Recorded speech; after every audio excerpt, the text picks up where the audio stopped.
Shalom Sobat ICC, selamat bergabung kembali di program Devotion ICC Bandung. Saya berdoa, semoga Anda semua dalam keadaan yang baik, sehat, dan terpelihara sempurna oleh kasih Tuhan. Sobat ICC, masih dalam tema tahunan ICC Bandung, yaitu mengutamakan Tuhan. Hari ini kita akan belajar bersama-sama tentang berjalan bersama Yesus. Saudara, berjalan adalah suatu aktivitas yang selalu kita lakukan setiap hari.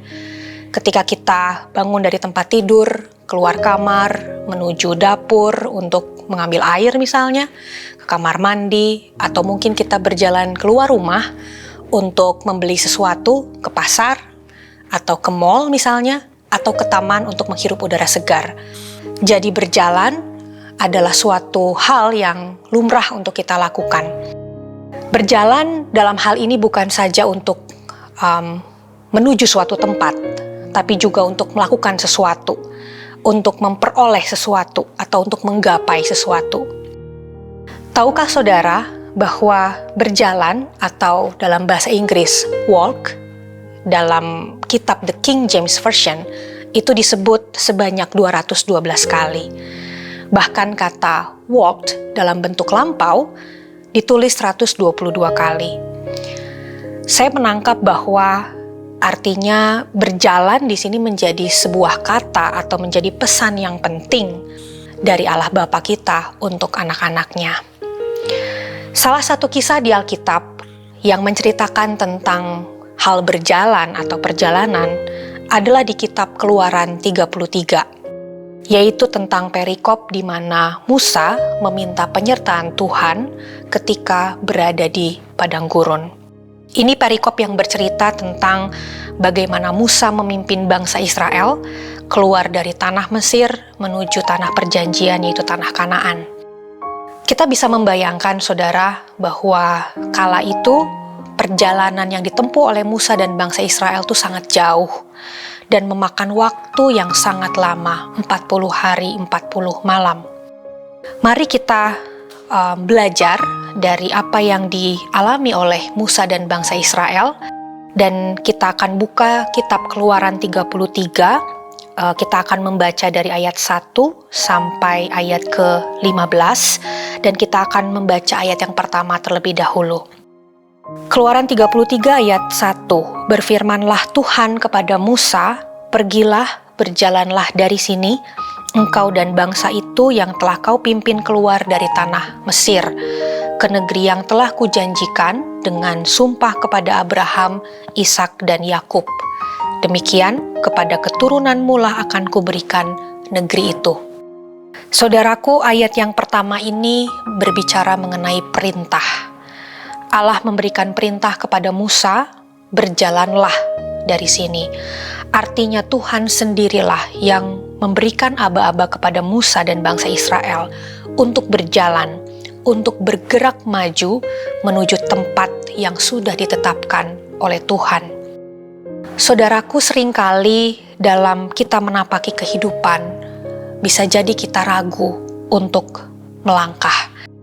Tapi dari ayat ini jelas bahwa Tuhan sudah memerintahkan untuk berjalan. Jadi kita sebagai pengikut Kristus tidak lagi dalam posisi menunggu. Yang terpenting adalah mau atau tidak bergerak, berjalan sesuai dengan perintah Tuhan, sama seperti perintah Tuhan atas Musa dan bangsa Israel, berjalanlah. Saudaraku, kekristenan itu adalah selalu bergerak, berjalan maju ke depan. Maka pilihannya adalah apakah kita mau bergerak atau tidak. Yang berikutnya kita akan membaca dari kitab Keluaran 33 ayat 2-3. Ayat yang kedua, aku akan mengutus seorang malaikat berjalan di depanmu dan akan menghalau orang Kanaan, orang Amori, orang Het, orang Feris, orang Hewi dan orang Yebus.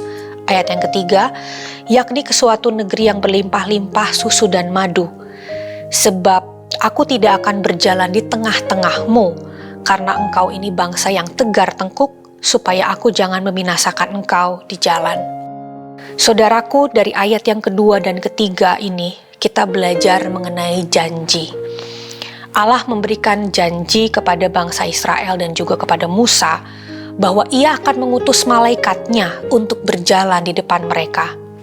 Pertanyaannya, kenapa bukan Tuhan sendiri yang berjalan bersama dengan mereka?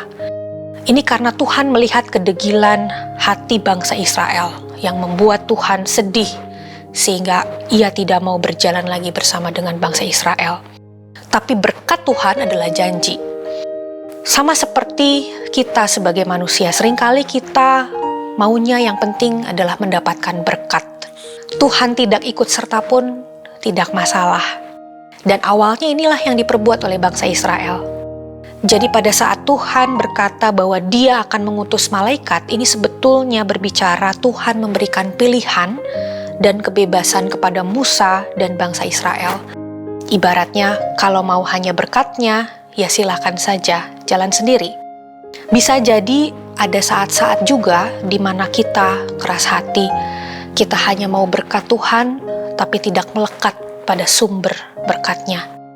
Buat Tuhan, berkat itu adalah janji, dan janjinya adalah ya dan amin. Ia pasti akan menepatinya. Persoalannya adalah Tuhan lebih menginginkan ada hubungan dengan kita sebagai anak-anaknya. Yang berikutnya, saudara, Keluaran 33 ayat 4-5. Saya akan bacakan ayat 4. Ketika bangsa itu mendengar ancaman yang mengerikan, berkabunglah mereka dan seorang pun tidak ada yang memakai perhiasannya. Berfirmanlah Tuhan kepada Musa, katakanlah kepada orang Israel, kamu ini bangsa yang tegar tengkuk. Jika aku berjalan di tengah-tengahmu sesaat pun, tentulah aku akan membinasakan kamu. Oleh sebab itu, tanggalkanlah perhiasanmu, maka aku akan melihat apa yang akan kulakukan kepadamu. Saudaraku, ayat yang keempat dan yang kelima ini mengingatkan kita tentang ujian. Di tengah-tengah janji yang Tuhan berikan bahwa Ia akan mengutus malaikat, Ia juga menguji hati Musa dan bangsa Israel dengan memberikan perintah, tanggalkanlah perhiasanmu, maka aku akan melihat apa yang akan kulakukan kepadamu. Ini menunjukkan bagaimana Tuhan menguji respons Musa dan bangsa Israel. Apakah mereka akan memilih fokus, berjalan bersama dengan Tuhan menuju negeri yang Tuhan sudah janjikan, atau mementingkan apa yang mereka miliki di dunia dengan segala perhiasan mereka. Dalam kehidupan kita sehari-hari, Tuhan pun akan menguji hati kita. Apakah kita akan fokus dengan keseharian kita, rutinitas kita, berkat-berkat, atau mengutamakan Tuhan terlebih dahulu? Dari ayat yang keempat dan kelima mengenai ujian, mari kita lihat apa respons Musa dan juga bangsa Israel. Di ayatnya yang ke-6 sampai ke-11, di sana dituliskan bagaimana bangsa Israel akhirnya memutuskan untuk melepaskan perhiasan mereka. Bahkan Musa juga mendirikan kemah pertemuan, sebuah tempat di mana setiap orang yang mencari Tuhan, yaitu bangsa Israel, bisa berdoa, dan Musa pun bisa berdoa di sana. Dan setiap kali Tuhan berbicara dengan Musa, mereka bangun, sujud dan menyembah Tuhan. Di sini kita belajar bahwa ada keputusan yang akhirnya diambil oleh Musa dan bangsa Israel untuk taat kepada Tuhan. Saya membayangkan bahwa bukan perkara yang mudah bagi Musa untuk membawa bangsa Israel yang degil dan keras hati, apalagi perjalanan mereka di tengah padang gurun dengan segala ketidakpastian. Sobat ICC, respons yang diberikan oleh Musa dan bangsa Israel mengantarkan kita pada bagian yang terakhir. Kita baca di Keluaran 33 ayat 13-15. Maka sekarang jika aku kiranya mendapatkan kasih karunia di hadapanmu, beritahukanlah kiranya jalanmu kepadaku, sehingga aku mengenal engkau. Supaya aku tetap mendapatkan kasih karunia di hadapanmu.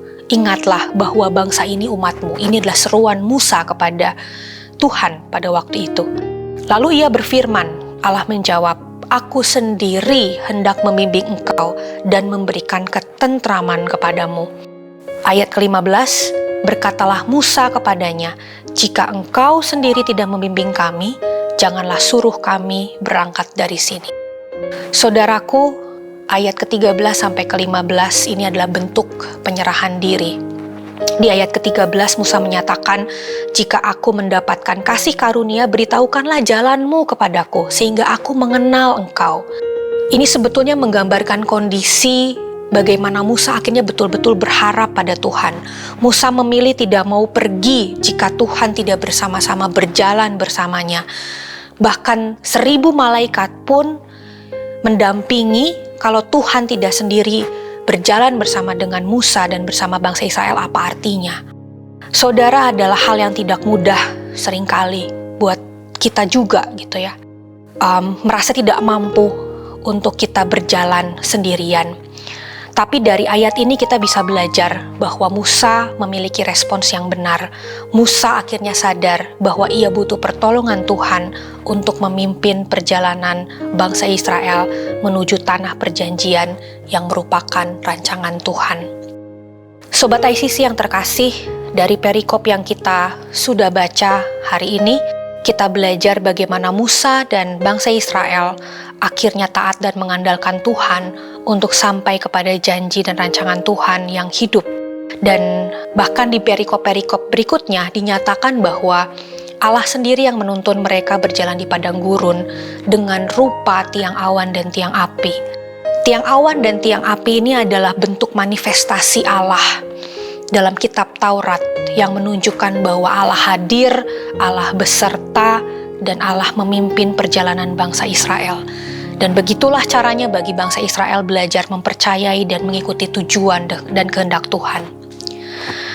Maka dari sini juga kita diingatkan bahwa di satu sisi Allah semakin menunjukkan kepada Musa dan bangsa Israel bahwa Ia adalah Allah yang penuh kasih dan tidak pernah meninggalkan.